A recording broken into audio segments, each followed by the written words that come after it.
What's up, guys? We are about to jump into a subject that I've gotten a lot of questions about, and it's actually not too hard. So I've tried to make it as easy as possible to show you how to make this just a 4-hour process, and then you're done for a really, really long time. All right, so we're going to jump into hiring a photographer slash editor. And I mentioned editor because if you don't have a budget for a photographer, which ranges between $50 to $300 if you want to get someone really high end, then just go out with a friend and I'll show you how to do that. But if you go out with a friend, then you just need an editor. The theme here is it's a numbers game. So what you want to do is take 1,000 pictures, pick 3 or 5, and you're done for a really, really long time. Seriously, I have photos that I've been using for the last 3 or 5 years. And I know Jesse has as well. So once you do this once, you're done for a really, really long time. I would say that on average, I add maybe 1 photo per year to my arsenal of really good shots.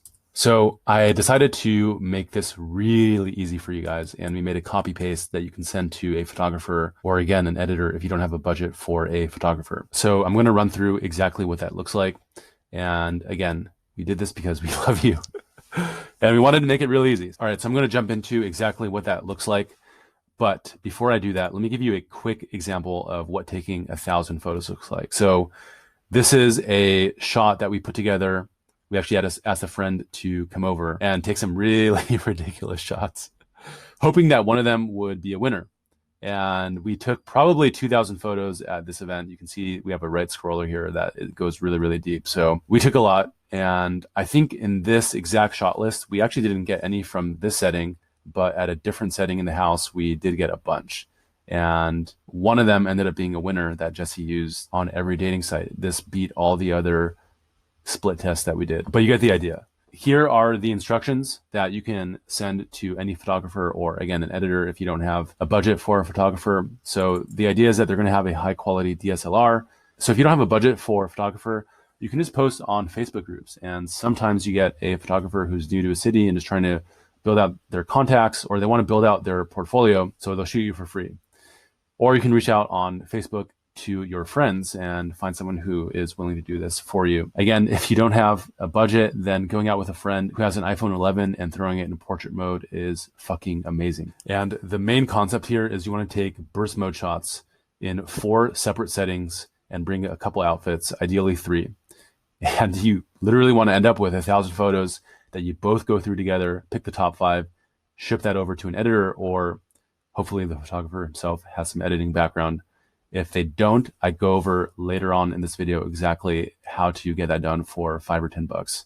It's really, really cheap and amazing. So the ideas on the editing side for the top 5 photos that you select are really basic. So number 1, color correction.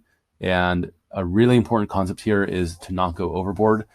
The best editing jobs are the ones that look like no editing was done. So an idea here on color correction is this shot of Jesse. So these are his natural eye colors, but they were just brightened. And again, you can see here that there was some color correction done on his face and his skin. Really, really basic and high impact. So important that they get that message. Whitening teeth, super easy. Brightening eyes, showed you an example already.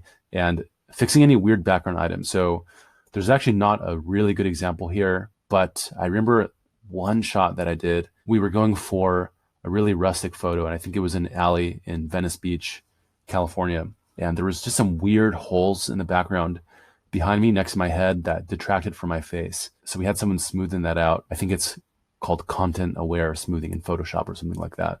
But it was done in 45 seconds. It's really easy. All right, so I also included a link to peterhurley.com. If you haven't watched the Photos Manifesto video yet, then you definitely need to do that because this guy is gold. He really nails exactly what you want to deliver with your eye contact and your eyes in photos. So if the photographer is not aware of this person, then definitely want to send them this link so they get an idea on the kind of power that you want to be delivering with your eye contact in the photos. So check this guy out if you haven't already. And I go over some shot lists here and exactly what you want to be doing for each shot list. So for every setting, just bring a couple different outfits and try to get casual versus formal clothing in the shot. Try to look away from the camera, smile, no smile, looking into the camera, smile, no smile. You're going to be doing this for every setting. And if you're worried about fashion, then let me present Exhibit A, Jesse. So in both of these shots, which have been his highest performing photos in all of his online dating profiles, he's wearing the exact same shirt. This is a Zara shirt, and I know this because we bought it together. A really great shirt. You don't get a lot of use out of them, but they're so cheap and they just fit your body really, really well. So if you don't have a Zara, Urban Outfitters is really good. But also you can pop into any high-end fashion store, and a lot of them have amazing return policies. So you can buy some stuff, try it out. They usually have a personalized shopper there for you, and you can go out, take some photos, and return whatever you don't like. So the shot list here is really basic, guys. You're going to do some indoors and some outdoors. You can see hand on face. Again, smiling, no smiling, looking away, looking at camera. You can see there's some jewelry here as well. He's using the same necklace in every photo. Again, that's super optional. You don't have to have jewelry, but it does add a little bit of flair into some of these casual shots, such as this one.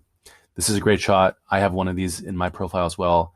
Just something casual with my dog, but if you don't have a dog, you can borrow a dog. I actually have friends borrowing my dog all the time for shots because my dog's super fucking hot. So definitely get something like that. But again, if you don't have one, it's optional. Just general casual shots are going to be amazing. And down here, I just included some general examples of Jesse and some really cool shots. This one's amazing with some background blur. All right, so moving back into our presentation, I'm going to talk about hiring the photographer.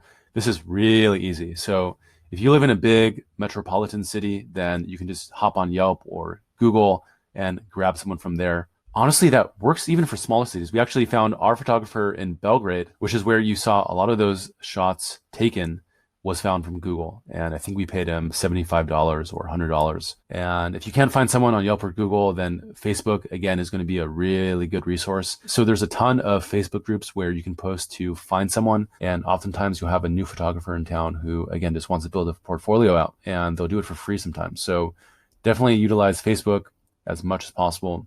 Or if you don't have a budget, then ask your friends and find someone with an iPhone 11 or any iPhone that has portrait mode.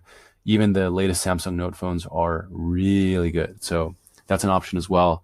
And if you use a friend, then just hop on Fiverr. So it's fiverr.com, and it's a really good resource for hiring for just odd jobs in the $5 to $10 range. You can get some really amazing editors there for not a lot of money. And if you watch the 10X video, in fact, if you haven't, you seriously need to watch that. Then you'll know Upwork.com is also amazing, and you can hire a editor from Upwork. But for singular odd jobs where you just need something done one time and you're done, and it's not a continual relationship, then Fiverr.com is amazing. So in summary, guys, this is really easy. And if you're worried about this, then you're overthinking it, because you can do this in one day. Honestly, most of our shots were done in a 5-hour period, and then it was shipped off to editing and done. So take 1,000 shots, pick 5, send to an editor, and you are done. Good luck, guys.